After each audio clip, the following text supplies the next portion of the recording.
People who do not remember the Vietnam War want to know why the most powerful military in the world cannot invade a country, spend 20 years losing a war, and exit gracefully.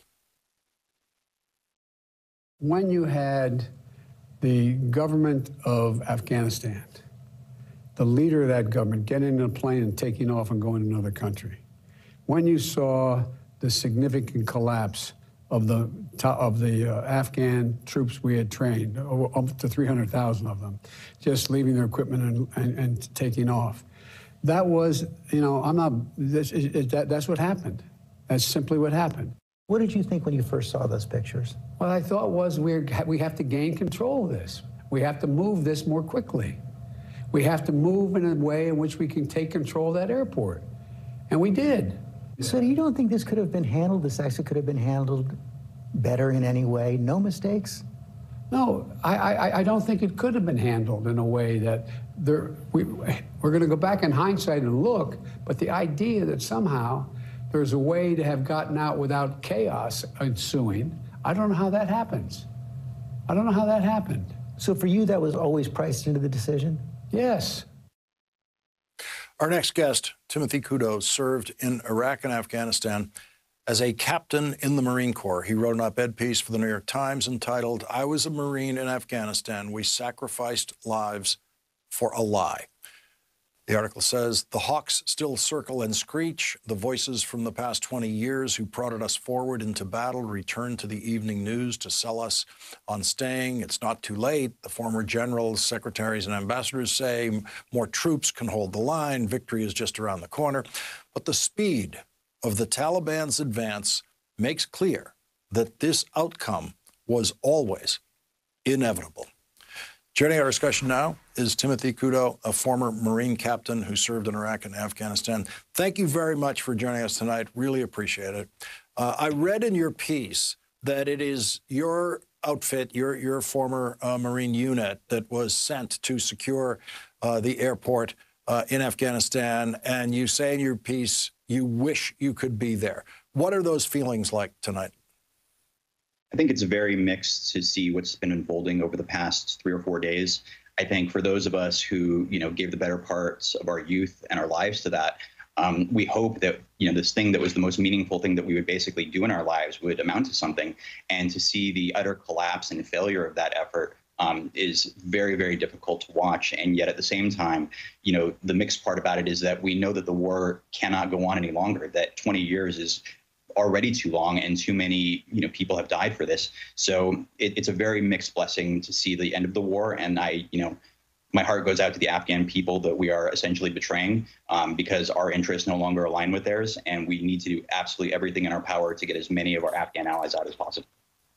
We did behave basically exactly the same way in our exit from Vietnam, which was much worse, and we left much more behind, including thousands of babies fathered by American troops to women left behind in Vietnam. It's just a much darker story. And I've always wondered, for people like you, when you were in Afghanistan, did you have that picture of Vietnam in your minds when you were thinking about how this might end? I think at the time that we were there, I deployed in 2010 to 2011. And shortly after I returned, we killed Osama bin Laden. I mean, literally weeks after I got back.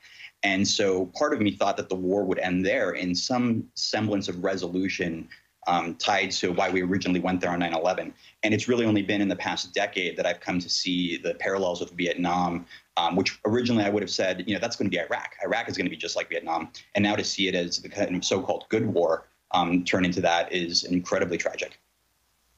Yeah, one of the things that strikes me about this, having lived through Vietnam, I was in high school watching Vietnam unfold. And in those days in America, you could be a high school student and be smarter than the president and smarter than the Secretary of Defense and be right. Turned out to be right, that this was wrong and we were going to leave and lose and be defeated there.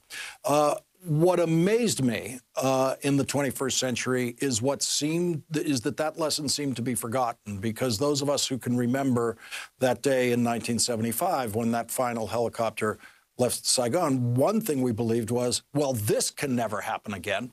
And it seems to just require the passage of time and enough new soldiers to be born long after that war that can enter another one basically on the same terms.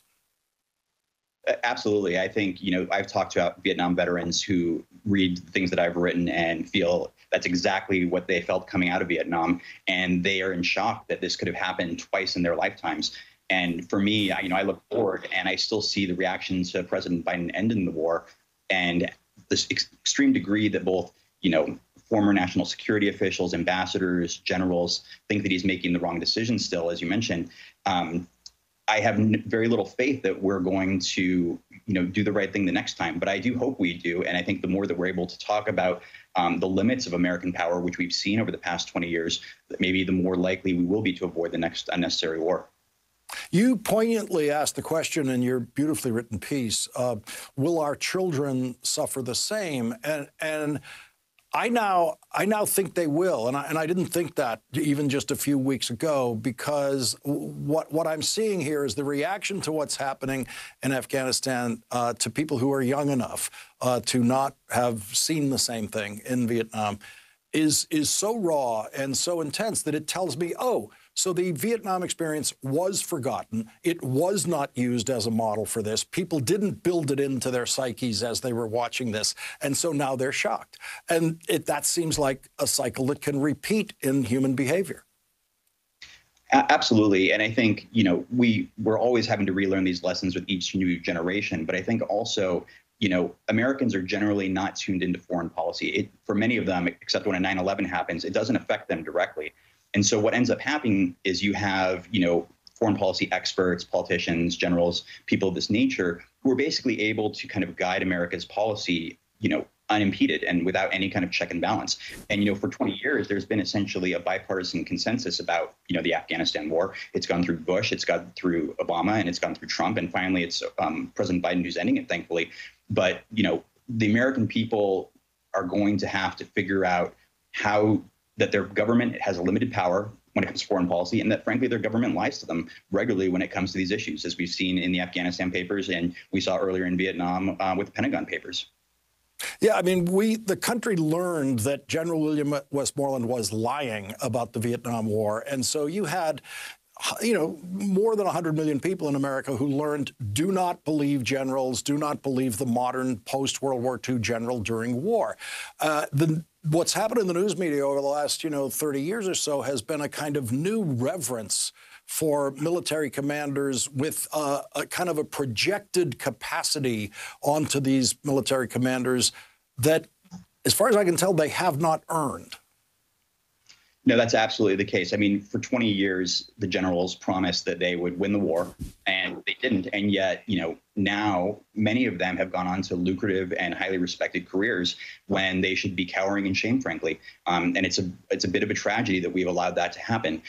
I think as well, when the media kind of looks at the generals, they say, how could Biden have ignored the advice of his military leaders or gone against it? Well, we live in a democracy where a civilian president is supposed to do exactly that. They're supposed to exercise judgment, not just from a military perspective, but from the best interest of the nation as a whole.